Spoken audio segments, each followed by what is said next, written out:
میرے اہل سنت بھائیوں کے ہاں یہ 12 ربیع الاول ہے، اہل تشیع کے ہاں یہ 17 ربیع الاول ہے۔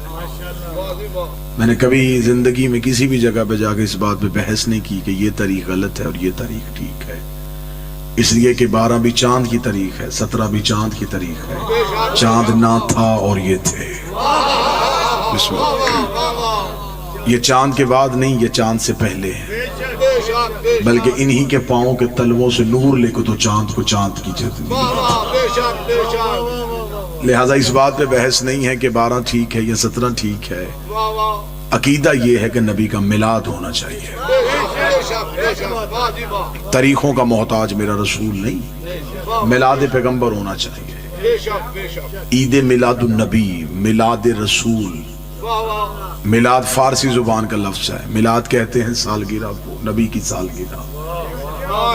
میرے سامنے ماشاءاللہ دانا مجمع ہے اور یہ لفظ کی قدر کرے گا۔ میلاد نبی منا ہی ہو سکتا ہے جو نبی کو پہلے دن سے نبی مانتا ہو۔ بسم اللہ سلام یا رسول اللہ، بسم اللہ بسم اللہ۔ یہ میلاد رسول ہے، وہی منائے گا جو نبی کو پہلے دن سے رسول اور نبی۔ فرض سے میلاد شروع نہیں ہوتا، میلاد عرش سے شروع ہوتا ہے۔ یہ اعتراض ہے کہ شاید جو علی کا ذکر زیادہ کرتے ہیں وہ نبی کی بات کم کرتے ہیں، یہ غلط اعتراض ہے۔ ہم علی علی کرتے اس لیے ہیں تاکہ زمانے کو نبی نبی کرنے کی تعظیم آ جائے۔ ہم علی کی باتیں زمانے کو اس لیے زیادہ سناتے ہیں، ہم اس لیے زیادہ سناتے ہیں تاکہ زمانے کو پتہ چلے کہ جس کا علی ایسا ہے اس کا نبی کیسا ہو، جس کا غلام ایسا ہے اس کا امام کیسا ہو، جس کے قدموں میں بیٹھنے والا ایسا ہے وہ سردار کیسا ہو۔ اور میں ممبر کی عزت کی قسم کھا کے کہتا ہوں کہ ہم نے علی کی وجہ سے نبی کو نہیں مانا، ہم نے نبی کی وجہ سے علی کو مانا۔ اس لیے ہمیں نبی نے بتایا تو ہم نے علی کو مان لیا۔ ہم کبھی بھی علی کو نہ مانتے اگر نبی کا حکم نہ ہوتا۔ خم غدیر پہ نبی ہاتھ نہ اٹھاتے ہم کبھی نہ مانتے۔ نبی نے بازو پکڑ کے دکھا دیا اور قرآن کہتا جو محمد دے وہ لے لو، جس سے روکے اس سے رک جاؤ۔ نبی نے ہمیں علی دیا اور ہم نے لے لیا، اور ہمیں عزت رسالت کر کے بھی ابو طالب کے بیٹے علی ہی نے بتائی ہے کہ نبی کی عزت کیسے کرنی ہے۔ کوفے کا ممبر تھا، نہج البلاغہ میں ہے کہ کوفے کے ممبر پہ علی بیٹھے تھے، ایک یہودی آ گیا، اس نے آ کے علی سے سوال کیا، اس نے یا علی یہ اتنے سوالات کے جواب جو اتنی آسانی سے دے دیتے ہو، یا علی یہ علم کہاں سے سیکھا ہے، یہ علم کہاں سے پڑھا ہے، یا علی ہمیں بتا تو نے کہاں سے سیکھا اور کہاں سے پڑھا۔ علی کہہ سکتے تھے یہ میرا علم ہے، علی کہہ سکتے تھے یہ میرا شعور ہے، علی کہہ سکتے تھے یہ میری امامت کی وجہ سے ہے۔ علی کے جملے آج بھی نہج البلاغہ میں ہیں۔ اللہ یہودی کو دیکھ کے فرمایا ھذا صفۃ العلم، ھذا لعاب رسول اللہ، یہ جو میرے سینے میں علم ہے یہ رسول کے لعاب چوسنے کی وجہ سے ہے، یہ رسول کے زبان چوسنے کی وجہ سے ہے۔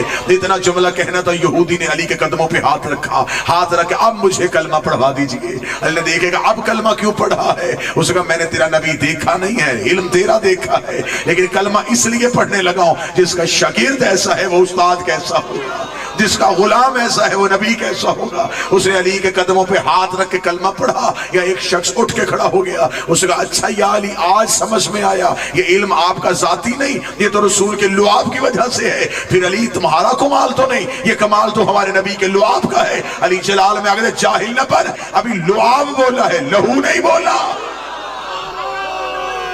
بسم اللہ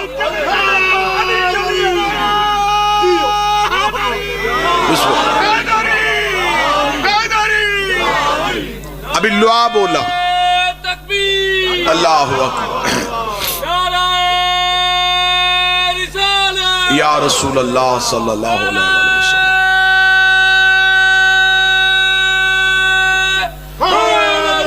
یا ابھی لعاب بولا ہے، لہو نہیں بولا۔ اور میں نبی کا لہو ہوں، میں نبی کا خون ہوں۔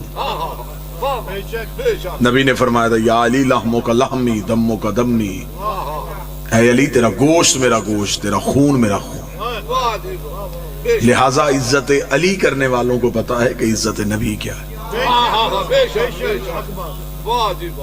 زمانہ پریشان ہے ختم نبوت کے حوالے سے، کبھی کہیں سے نبوت پہ حملہ ہو رہا ہے، کہیں سے ختم نبوت پہ حملہ ہو رہا ہے۔ مسجدوں میں لیکچرز دیے جا رہے ہیں, بچوں کو بتایا جا رہا ہے کہ بیٹا ہمارا نبی آخری نبی ہے, اس کے بعد کسی نبی کو نبی نہیں ہم مان سکتے. یہ بچوں کے ذہنوں میں بتایا جا رہا ہے تاکہ ہمارا بچہ کسی غیر کے ہاتھوں میں آ کے کہیں ختم نبوت کا انکار نہ کر دے, کسی دوسرے کو نبی نہ مان لے. زمانہ پریشان ہے, ہم بڑے مطمئن ہیں, اس لیے کہ ہم نے بابا جی محمد رسول اللہ کے فوراً بعد علی ولی اللہ پڑھا دیا ہے. ہمارے بچے جب علی ولی اللہ پڑھ لیتے ہیں پھر انہیں سمجھانے کی ضرورت نہیں رہتی, پھر انہیں پتا چل جاتا ہے جب علی جیسا بندہ نبی نہیں بن سکا کسی اور کی اوقات ہی کیا.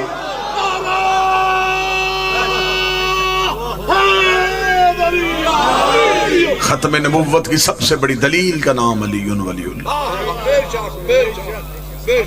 لہذا ہم شیعہ سنی کیونکہ یہ مشترکہ اجتماع ہے, مشترکہ رونق ہے, اللہ اس رونق کو ہمیشہ یوں ہی سلامت رکھے. اللہ مرد فقیر کا سایہ ہمیشہ آپ کے سر پہ سلامت رکھے. اللہ بادشاہ جی کیوں اس قوم کے سر پہ ہمیشہ سلامت رکھے.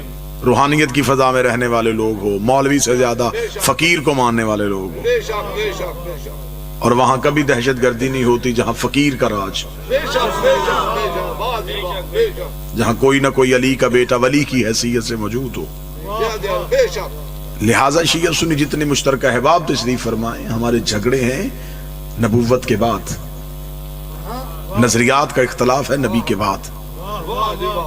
نبی کے بعد کسی نے خلافت کو مانا, کسی نے امامت کو مانا, یہ ہر ایک کے اپنے شعور کی بات تھی, اس بات پہ کوئی جھگڑا نہیں ہے, لیکن نبی تک تو ایک ہے, نبوت تک تو سارے ایک ہے نا جی.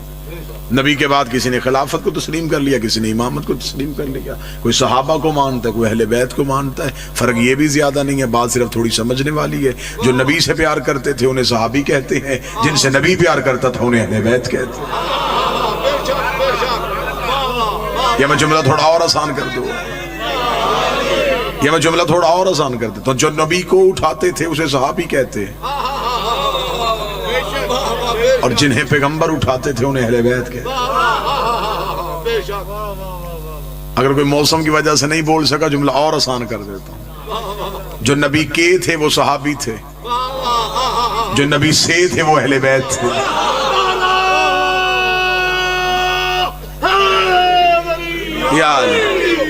کے والا رشتہ ہے جسم کے ساتھ, سے والا رشتہ ہے نبی کی روح کے ساتھ. فاطمہ تو بضعۃ منی, فاطمہ میرا ٹکڑا. حسین منی, حسین مجھ سے. یا علی انت منی, ہے علی تو مجھ سے. حسن منی, حسن مجھ سے. اس کا مطلب یہاں کے نہیں ہے, یہاں سے ہے. اور درود کے والوں پہ نہیں ہوتا, درود سے والوں پہ.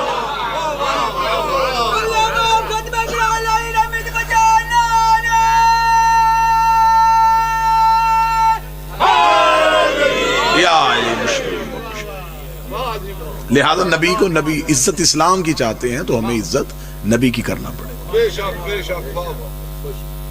یہ کوئی نبی کی عزت نہیں ہے کہ ہم یہ کہیں کہ ہمارا نبی معاذ اللہ ثم معاذ اللہ 40 سال کے بعد نبی بنا. یہ نبی کی عزت نہیں ہے, یہ توہین رسالت ہے. جب میں یہاں پہنچا میں تب بھی خطیب تھا, میلاد میں دیر تھی, 2-3 گھنٹے مجھے آرام کا موقع مل گیا. جب تک میں کمرے میں بیٹھا رہا میں تب بھی خطیب تھا. منبر پہ آ کے میں نے خطابت کا اظہار کیا ہے, کمرے میں چپ تھا, سننے والا کوئی نہیں تھا. منبر پہ بول رہا ہوں کیونکہ سامنے مجمع ہے. نبی 40 سال تک چپ رہے, 40 سال کے بعد اظہار کیا. 40 سال قرآن بن کے دکھایا, پھر قرآن پڑھ کے سنا. عرب کے جاہلوں سے منوانا تھا, برتن بڑے گندے تھے.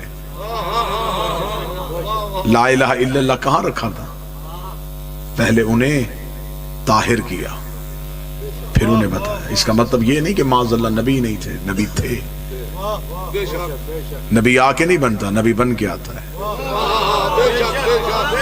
جو ہو نہ اور بن بیٹھے وہ نبی نہیں ہوتا. اب یہ نبی کب سے ہے, آئیے ہم آپ کو بتائیں کہ جب علی ولی اللہ پڑھنے والے, جب علی کے نوکر عقیدہ رسالت پڑھے تو پھر کیسے پڑھتے. اب آپ ہم سے پوچھیں کہ ہم نبی کو کب سے نبی مانتے ہیں. جب کب بھی نہیں تھا. کب کا تعلق ہوتا ہے وقت سے، وقت ابھی بنا ہی نہیں تھا. ربیع الاول کا تو بھی وجود ہی نہیں تھا. ربیع الاول چاند کی وجہ سے ہے، چاند تو ابھی خلق ہی نہیں ہوا تھا. چاند روشنی سورج سے لیتا ہے، سورج تو ابھی آیا ہی نہیں تھا. سورج آسمان پہ چمکتا ہے، آسمان ابھی اٹھایا ہی نہیں گیا تھا. کائنات ابھی خلق ہی نہیں ہوئی تھی، زمانے میں کچھ بھی نہیں تھا. میں کیا کہوں، جس نے یہ لکھا کہ زمانے میں اندھیرا تھا اس نے بھی غلطی کی. اندھیرا بھی مخلوق ہے، سناٹا بھی مخلوق ہے، کچھ بھی نہیں تھا. میری زبان جبریل کی طرح کانپ کے پیچھے رہ جاتی ہے. میں کیا کہوں کہ کیا تھا اور میرا نبی تھا. پھر اگر شیعہ سنی بیٹھے تو میں ایک سطر کہنے لگا ہوں، ایک بنانے والا تھا، ایک بننے والا تھا، ایک عزت دینے والا تھا، ایک عزت پانے والا تھا. کبریائی اپنی تنہائی میں تھی، وحدت اپنی وحدت میں تھی. کہتا بھی تو اللہ ہے تو کسے کہتا؟ اس نے چاہا کہ کسی کو تو پتا چلے کہ میں خدا ہوں. پھر اس نے اپنے ہی نور سے ایک نور کو علیحدہ کیا. اب جو میلاد عرش سے سننا چاہتے ہو ذرا سر اٹھانا. اس نے اپنے ہی نور سے ایک نور کو علیحدہ کیا. اس نے نور کو علیحدہ کر کے کہا اب تو نے جا کے بتانا ہے کہ میں ہوں.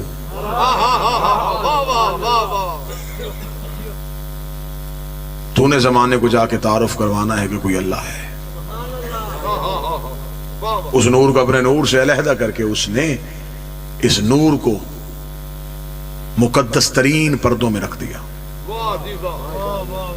12,000 سال تک یہ نور حجاب قدرت میں رہا، جہاں پر سبحان ربی العلا کی تسبیح پڑھتا رہا. 11,000 سال تک یہ نور حجاب منت میں رہا، جہاں پر سبحان من ہوا قائم لا یلہو کی تسبیح پڑھتا رہا. 10,000 سال تک یہ نور حجاب سعادت میں رہا، جہاں پر سبحان من ہوا دائم لا یسرو کی تسبیح پڑھتا رہا. 9,000 سال تک یہ نور حجاب عزت میں رہا، جہاں پر سبحان ذی العزت والجبار کی تسبیح پڑھتا رہا. 8,000 سال تک یہ نور حجاب کرامت میں رہا، جہاں پر سبحان من ہوا غنی لفظ میں تسبیح پڑھتا رہا. 7,000 سال تک یہ نور حجاب عزت میں رہا، جہاں پر سبحان ذی العزت والجبار کی تسبیح پڑھتا رہا. 6,000 سال تک نور حجاب رفت میں رہا، جہاں پر سبحان رفیع الاعلی کی تسبیح پڑھتا رہا. 5,000 سال تک نور حجاب نبوت میں رہا، جہاں پر سبحان ذی المن والمنان کی تسبیح پڑھتا رہا. 4,000 سال تک نور حجاب ہیبت میں رہا، جہاں پر سبحان ذی الہیبت عند الماء کی تسبیح پڑھتا رہا. 3,000 سال تک نور حجاب غیبت میں رہا، جہاں پر سبحان ذی الغیبت عند الماء کی تسبیح پڑھتا رہا. 2,000 سال تک نور حجاب حسن میں رہا، جہاں پر سبحان ذی الحسن والجمیل کی تسبیح پڑھتا رہا. 1,000 سال تک نور حجاب شفاعت میں رہا، جہاں پر سبحانہ و بحمدہ کی تسبیح پڑھتا گیا. ان 12 پردوں سے نور کا باہر آنا تھا. فقطر منہ مئۃ الف قطر 24. اس نور سے ایک کم 1,24,000 پسینے کے قطرے گرے. خدا نے ہر قطرے کے صدقے ایک نبی بنایا. پسینے کے قطرے گرتے گئے. کوئی آدم صفی اللہ بن گیا، کوئی نوح نجی اللہ بن گیا، کوئی ابراہیم خلیل اللہ بن گیا. برابری نبی کی نہ کرنا. تیرا پسینہ گرے بیماریاں بنتی ہے، اس کا پسینہ گرے یوسف جیسے حسین بنتی.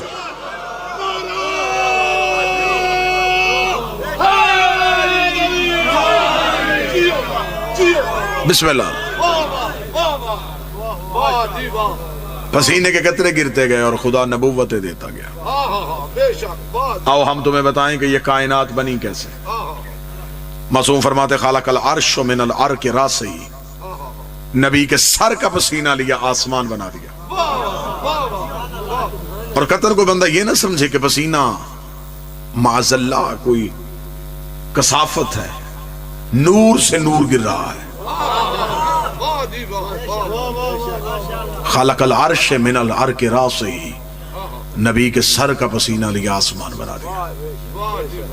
خلق الانبیاء من العرق جبین، نبی کی پیشانی کا پسینہ لیا انبیاء بنا دیا. خلق الملائکہ من العرق صدرہ، اس کے سینے کا پسینہ لیا اور فرشتے بنا دیے. خلق اللوح والقلم من العرق یدین، نبی کے ہاتھوں کا پسینہ لیا لوح و قلم بنا دیے. خلق الارض من العرق رجلین، ہمارے نبی کے قدموں کا پسینہ لیا زمین بنا دی. مجھے دکھ ہوگا جو بندہ اگلی سطر میں نہ بولے دنیا جو کھاتی ہے یہ دانہ زمین دیتی ہے. یہ رزق لیتی ہے یہ زمین سے ملتا ہے، اور جو ملتا ہے وہ نبی کے قدموں کے صدقے سے ملتا ہے۔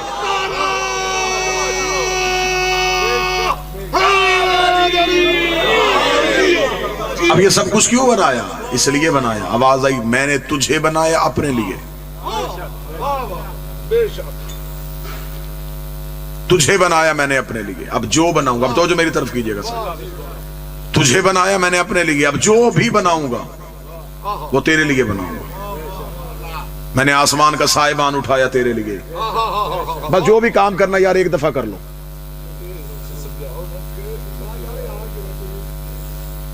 آسمان کا سائبان اٹھایا تیرے لیے، زمین کا بچھونا بچھایا تیرے لیے۔ آج بھی چند بندے شیعہ سنیوں سے پوچھتے ہیں کہ تم میلاد کیوں مناتے ہو؟ یہ میلاد منانا قرآن کی کس آیت میں لکھا؟ آؤ میں تمہیں قرآن سے ثابت کروں میلاد کس نے منایا۔ سب سے پہلے یہ میلاد ہی اللہ نے منایا تھا۔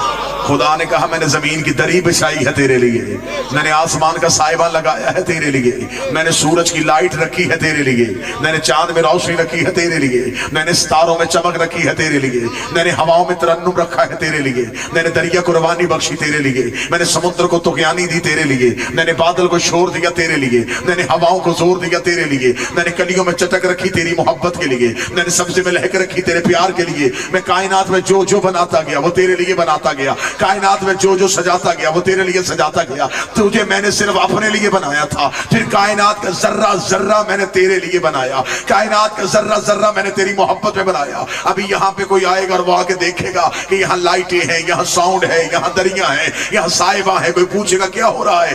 آواز آئے گی یہاں میلاد ہو رہا ہے۔ وہی بندہ کل یہاں پہ آئے گا، نہ کلین ہوگا، نہ سائبہ ہوگا، نہ ممبر ہوگا، نہ روشنیاں ہوگی۔ وہ کہے گا جو کل رونق تھی وہ کہاں گئی؟ وہ کہیں گے رونق تھی میلاد کی وجہ سے، میلاد ختم ہو گیا، رونق ختم ہو گئی۔ میرے اللہ تو نے کہا زمین بچھائی ہے نبی کے لیے، آسمان کا سائبہ ہے تیرے پیغمبر کے لیے، اور اگر نبی دنیا سے چلے گئے ہیں زمین کو لپیٹ کیوں نہیں دیتا؟ آسمان کو گرا کیوں نہیں دیتا؟ سورج کو بجھا کیوں نہیں دیتا؟ فرمایا جاہل نہ بننا، محمد تھے نہیں، محمد ہیں۔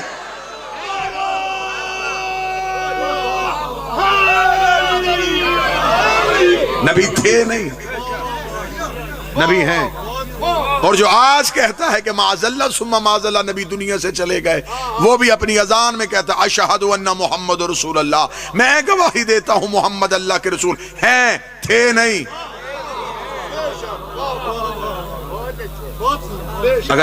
اگر تو نے نبی کو حاضر نہیں ماننا پھر اذان بدل، جرت کر مسجد کے سپیکر میں کہے کہ محمد اللہ کے رسول تھے۔ اگر وہ تھے ہوتے تو کائنات غرق ہو جاتی، وہ ہیں، موجود بھی، درود بھی ہیں، سلام بھی ان پہ۔ ان 12 حجابات میں نبی کا نور رکھا، 12 حجابات سے اس نور کو نکالا اور نور کے دریاؤں میں رکھ دیا۔ خدا نے نور کے دریا خلق کیے، اس نور کو دریاؤں میں اتار دیا، درہ زہد میں، درہ زہد سے درہ کرم میں، درہ کرم سے درہ تقوی میں، درہ تقوی سے درہ جود میں، درہ جود سے درہ سخا میں، درہ سخا سے درہ عطا میں، درہ عطا سے درہ رحمت میں، درہ رحمت سے درہ شفاعت میں، درہ شفاعت سے درہ حسن میں، مقدس دریاؤں سے عبور کرتا کرتا یہ نور صلب آدم میں آیا۔ اب مجھے اگلی سطر پہ پتہ لگے گا کتنا مجمع جاگ رہا ہے۔ صلب آدم میں اس نور کا آنا تھا، آواز آئی فرشتوں کو اب کرو سجدہ۔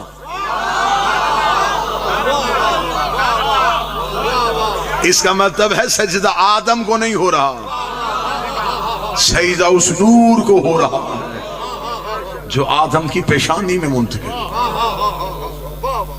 ملائکہ کو حکم ہوا اب سجدہ کرو، اس لیے حیات القلوب علامہ مجلسی علیہ الرحمہ لکھتے ہیں اہل سنت ابن محی الدین عربی سے لے کے ابن تیمیہ تک جہاں چاہو حضرت آدم کا پتلا پہلے سے موجود تھا، سجدے کا حکم نہیں تھا۔ یہ نہیں کہ خدا نے فوراً آدم کا پتلا تیار کیا اور فوراً سجدہ کروا دیا، نہیں، آدم کا پتلا پہلے سے تھا لیکن سجدے کا حکم نہیں تھا۔ ملائکہ گزرتے تھے آدم کے پتلے کو دیکھتے تھے لیکن انہیں پتا نہیں تھا یہ کس لیے۔ ادھر یہ نور آدم کی پیشانی میں آیا، خدا نے کہا اب سجدہ کرو۔ سجدہ جسم کو نہیں، سجدہ نور کو ہے۔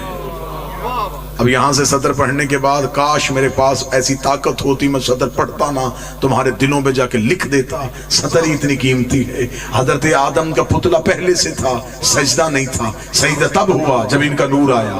آدم کا پتلا پہلے سے تھا, سجدے کا حکم نہیں تھا. سجدہ تب ہوا جب ان کا نور آیا. پھر لفظ سننا, آدم کا پتلا پہلے سے تھا, سجدے کا حکم نہیں تھا. سجدہ تب ہوا جب اس کا نور آیا. کعبہ بھی پہلے سے موجود تھا, سجدے کا حکم نہیں تھا. سجدہ تب ہوا جب 13 رجب اس کا نور آیا.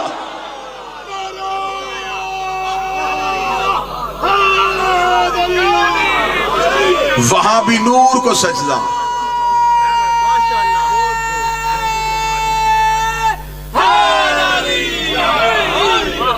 وہاں بھی نور کو سجدہ,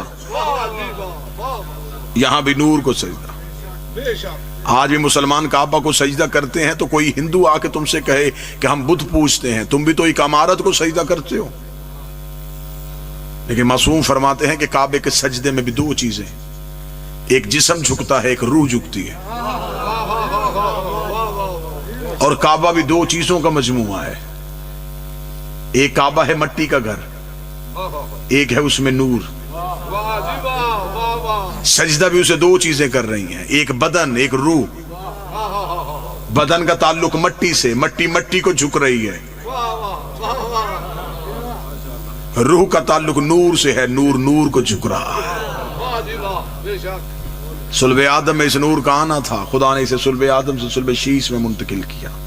صلب شیش سے صلب انوش میں آیا, صلب انوش سے صلب کنان میں آیا, صلب کنان سے صلب محلائیل میں آیا, صلب محلائیل سے صلب بازر میں آیا, صلب بازر سے صلب ادریس میں آیا, صلب ادریس سے صلب خنوخ میں آیا, صلب خنوخ سے صلب مسلوسخ میں آیا, صلب مسلوسخ سے صلب ملک میں آیا, صلب ملک سے صلب نوح میں آیا, صلب نوح سے صلب سام میں آیا, صلب سام سے صلب فقصد میں آیا, صلب فقصد سے صلب شالخ میں آیا, صلب شالخ سے صلب آبر میں آیا, صلب آبر سے صلب فالق میں آیا, صلب فالق سے صلب ارغو میں آیا, صلب ارغو سے صلب تارق میں آیا, صلب تارق سے صلب ابراہیم نے آیا, صلب ابراہیم سے صلب اسماعیل میں آیا, صلب اسماعیل سے صلب کدار میں آیا, صلب کدار سے صلب بنت میں آیا, صلب بنت سے صلب حامل میں آیا, صلب حامل سے صلب یس میں آیا, صلب یس سے صلب یمسئی میں آیا, صلب یمسئی سے صلب عاد میں آیا, صلب عاد سے صلب عدنان میں آیا, صلب عدنان سے صلب معاد میں آیا, معاد سے صلب مدرکہ میں آیا, صلب مدرکہ سے صلب خزیمہ میں آیا, صلب خزیمہ سے صلب کنانہ میں آیا, صلب کنانہ سے صلب نظر میں آیا, صلب نظر سے صلب مالک میں آیا, صلب مالک سے صلب غاب میں آیا, صلب غاب سے صلب لہب میں آیا, لہر سے صلب وبی میں آیا, لبی سے صلب کعب میں آیا,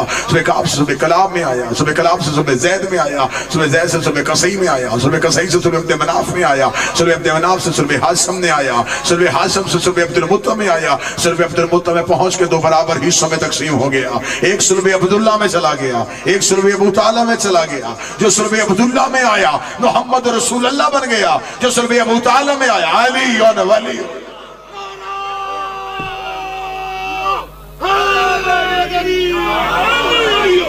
ایک آغوش آمنہ میں آ گیا, ایک آغوش فاطمہ بنت اسد میں آ گیا. ایک صلب عبداللہ میں, ایک صلب ابو طالب میں. اور جو صلب عبداللہ میں گیا وہ بھی صلب عبداللہ سے ہو کے آغوش ابو طالب میں آ گیا. اب ابو طالب کی گود میں 2 حجتیں ہیں. مسلمانوں نے تاریخ لکھی اسلام کی 40 سال کے بعد. تم نے 40 سال کی پچھلی تاریخ کو کہاں کیا؟ 40 سال کی پچھلی تاریخ اس لیے نہیں لکھی کہ وہ تاریخ میں صرف 3 ہی ہستیاں نظر آ رہی ہیں کہ ابو طالب, خدیجہ, علی.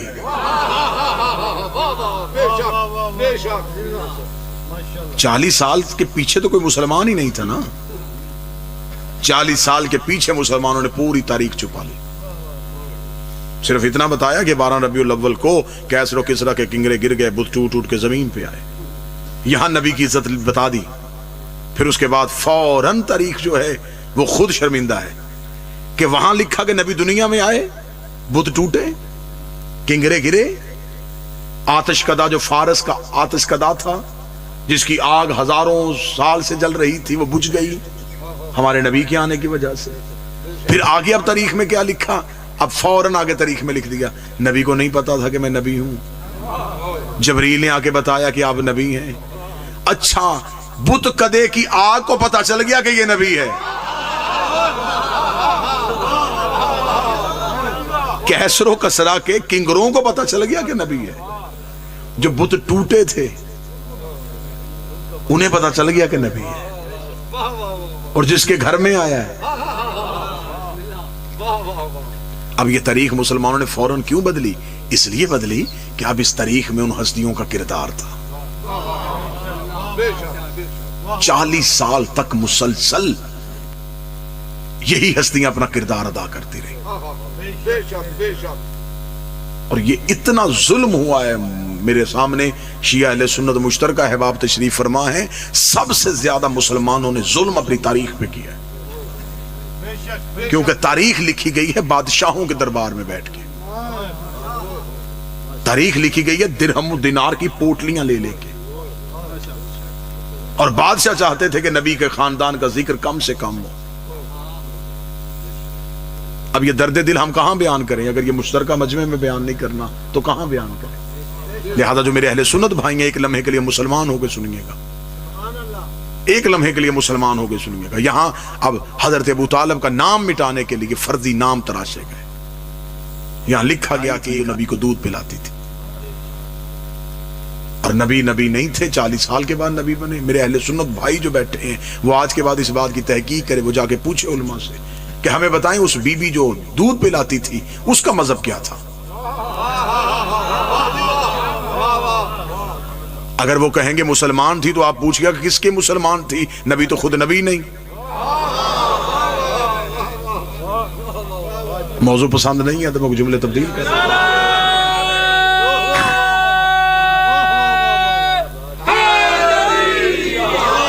یہ باتیں میں اس لیے کر رہا ہوں کہ بڑے خوش ترین وہ لوگ ہوتے ہیں اور علاقے ہوتے ہیں جہاں پہ شیعہ اہل سنت مل کے میلاد مناتے ہیں. تو آپ ہمیں بتائیں کہ اس بی بی نے کس کا کلمہ پڑھا تھا؟ نبی کا. تو نبی تو آپ کے عقیدے کے مطابق خود نبی نہیں تھے. اب اگر وہ کہیں کہ نہیں وہ کلمہ نہیں پڑھا تھا لیکن دودھ پلاتی تھی، پھر میں قرآن کی آیت کو کہاں لے کے جاؤں؟ اللہ قرآن میں کہتا وَحَرَّمْنَا عَلَيْهِ الْمَرَاضِعَ، ہم نے حرام کر دیا تھا دائیوں کا دودھ موسیٰ پہ. موسیٰ نوکر ہے، یہ سردار. حضرت موسیٰ تو 3 دن کے مجبوری میں بھی دائی کا دودھ نہیں پی رہے. تو پھر یہ دودھ سردار نے کیسے پی لیا؟ پھر اس کا مطلب ہے یہ نام اس لیے تراشا گیا. اگر یہ نام نہ لکھتے پھر بتانا پڑتا کس نے پالا.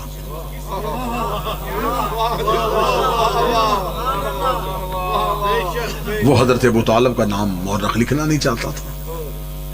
اسے مورخ نے تاریخ میں معاذ اللہ لکھ دیا کہ انہوں نے کلمہ نہیں پڑھا تھا.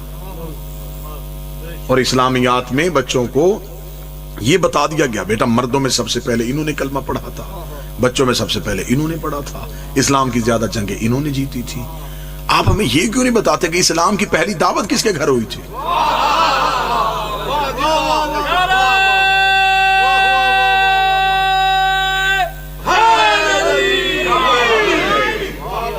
یہ اسلام کی پہلی دعوت کس کے گھر میں ہوئی؟ یہ دعوت ذو العشیرہ جو اللہ نے کہا کہ ان کو دعوت ایمان دے. اس کا مطلب جنہیں دی جا رہی ہے وہ کافر ہیں اور جن کے گھر میں ہو رہی ہے وہ صاحبان ایمان ہیں. یہ اسلام کی پہلی دعوت مورخین نے بلا تفریق مذہب و ملت. کوئی میرا سنی بھائی یہ سمجھ کے نہ سنے کہ یہ شاید شیعہ کتابوں میں لکھا اور ہماری کتابوں میں یہ باتیں ثابت نہیں ہیں. آپ جتنی کتابیں چاہیں گے ابن خلدون سے لے کے ڈاکٹر طاہر القادری تک ان کا میزان لکھا ہے. یہ اسلام کی پہلی دعوت حضرت ابو طالب کے گھر میں ہوئی. مجمع میرے سامنے پنچایت کی صورت میں موجود ہے جن کی آنکھوں میں نیند نہیں اور چہرے پہ موسم کا اثر نہیں. وہ مجھے بول کے بتائیں گے کہ ابو طالب کا گھر کہاں تھا؟ کہتے مکہ میں. اللہ کا اپنا گھر کہاں تھا؟ مکہ میں. تو جب اللہ کا اپنا گھر تھا تو بات ابو طالب کے گھر میں کیوں ہوئی؟ چاہیے تو یہ تھا آپ کو پتہ چل گیا 1400 سال کے بعد کہ حضرت ابو طالب نے کلمہ نہیں پڑھا. خدا کے علم غیب میں نہیں تھا کہ اس نے تو کلمہ ہی نہیں پڑھنا، پھر خدا کو کیا ضرورت تھی؟ اسلام کی پہلی دعوت سنگ بنیاد اس کے گھر میں رکھے. جب اللہ کا اپنا گھر تھا تو کہہ دیتا میرا حبیب جب میرا گھر مکے میں موجود ہے تو میرے گھر میں یا کعبے کی دیوار کے ساتھ ٹیک لگا, میری وحدانیت کی بات کر, اپنی رسالت کی بات کر, لا الہ کا ذکر کر, محمد رسول اللہ کی بات کر. بات اللہ کی تھی, ہو ابو طالب کے گھر میں رہی ہے. بات رسول کی تھی, ہو ابو طالب کے گھر میں رہی. جب ہم نے علماء سے پوچھا اگر وجہ کیا تھی کہ اسلام کی پہلی دعوت اللہ کے گھر میں کیوں نہیں ہوئی, انہوں نے کہا وجہ یہ تھی تب اللہ کے گھر میں بت پڑے تھے, تب اللہ کے گھر میں بت پڑے تھے, تب اللہ کے گھر میں بت پڑے تھے. اس کا مطلب آپ مان گئے ہیں رحمان کے گھر بت تھے, عمران کے گھر بت نہیں تھے. حضرت ابو طالب کے گھر میں بت جس کے گھر میں دعوت ہو رہی ہے. آئیے جا کے ہسٹری سے پوچھئے تو صحیح کردار کیا ہے ان ہستیوں کا. وہ قومیں برباد ہو جاتی ہیں جو محسنوں کو بھول جاتی ہیں. تم نے پاکستان کی کرنسی پہ قائد اعظم کی تصویر رکھی, کاش تم تاریخ میں ابو طالب کا ذکر بھی کرتے. بانی اسلام, مربی رسالت, نگہبان پیغمبر, جس کے بڑھاپے کے سائے میں اسلام کی یتیمی نے جوانی کے انداز سیکھے, جس کی انگلی پکڑ کے رسول نے چلنا سیکھا. کتنا بڑا کردار ہے حضرت ابو طالب کا. حضرت ابو طالب نے 3 دن تک اپنے گھر میں دعوت کی ہے, اور ایک ایک دروازے پہ جا کے کہا کہ میرا بھتیجا تم سے کوئی بات کرنا چاہتا ہے. بلانے کا عرب میں کوئی طریقہ اور تو تھا نہیں. ابو طالب نے کھانے کا بندوبست کروا لیا. کچھ لوگ ذکر کے لیے نہیں آتے, انسانی فطرت کے عین مطابق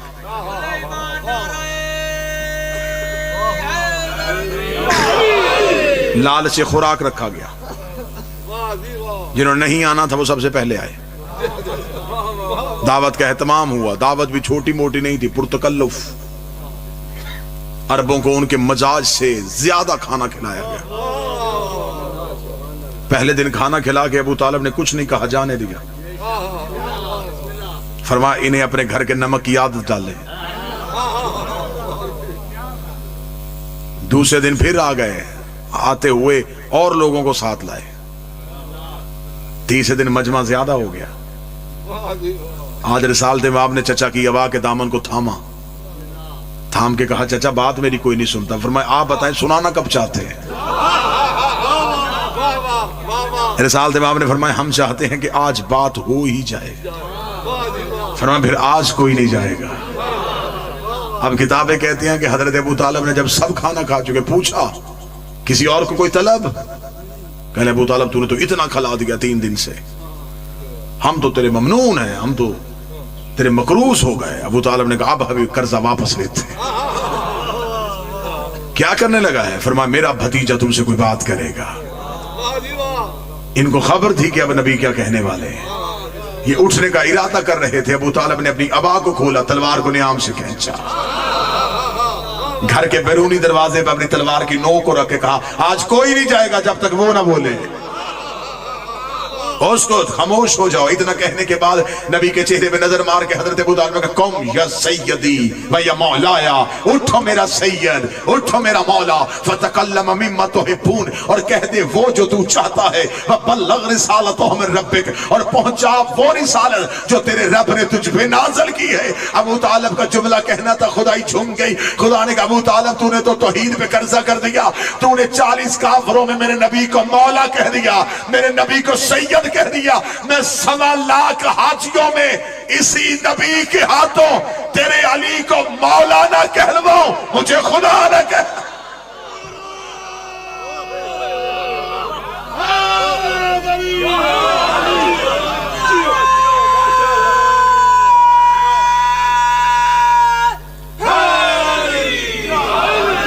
اٹھئے اور تقریر کیجئے.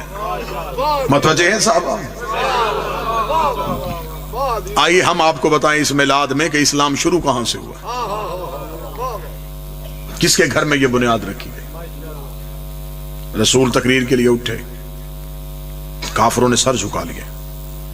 یہ اسلام کی پہلی تقریر. رسول نے کافروں کے درمیان کھڑے ہو کہا ایھا الناس قولوا لا الہ الا اللہ, اے انسانوں کہو اللہ ایک ہے. بڑا مشکل تھا عرب میں یہ جملہ کہنا کہ جب ایک ایک گھر میں کئی کئی خدا تھے، ان کے سامنے کہنا کہ اللہ ایک ہے.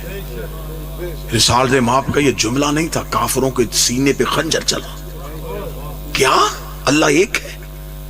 سر اٹھا کے دیکھا، جب دروازے کی طرف دیکھا تو ابو طالب تلوار لے کے کھڑے. بابا چہرہ موڑ کے کہتے ہیں تجھے کس نے بتایا ہے کہ اللہ ایک ہے؟ فرمایا میں اس کا رسول ہوں.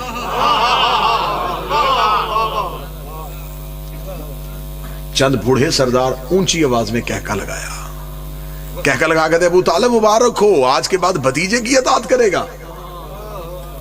یہ کیا کہہ رہا ہے تیرا بھتیجا؟ یہ عبداللہ کا بیٹا کیا کہہ رہا ہے؟ یہ کہہ رہا کہ میں نبی ہوں، یہ ہمارے درمیان رہا ہے اور اب یہ کہہ رہا کہ میں نبی ہوں. اب اس کی نبوت کو مانے. کیا گواہی ہے کہ یہ نبی ہے؟ اب اتنا کہنا یہ پیچھے سے علی کی آواز آئی، اشہد ان لا الہ الا اللہ، میں گواہی دیتا ہوں کہ وہ اللہ ہے، میں گواہی دیتا ہوں یہ اس کا رسول ہے. رسول کا میں گواہی دیتا ہوں یہ میرا جانشین ہے. اس کا مطلب آج پوری دنیا میں جو مسلمان کلمہ پڑھتے ہیں لا الہ الا اللہ محمد رسول اللہ، یہ علی کی سنت ہے. علی ولی اللہ کہنا نبی کی سنت. بسم اللہ. ہم گواہی دیتے ہیں، میں گواہی دیتا. آؤ اسلام میں کردار تو دیکھو کن ہستیوں کا کردار ہے. علی اٹھے، علی نے کہا میں گواہی دیتا ہوں. رسول کہہ رہے ہیں اللہ ایک ہے، علی پیچھے سے کہہ رہے ہیں ہاں اللہ ایک ہے. آگے محمد رسول اللہ ہے، پیچھے علی ولی اللہ ہے. اب میں جملہ بدل کے کہنے لگا اور جملہ آپ کے ذہنوں کو جگا دے گا. ابو طالب کے دونوں بیٹوں نے پورے کفر کو گھیر لیا.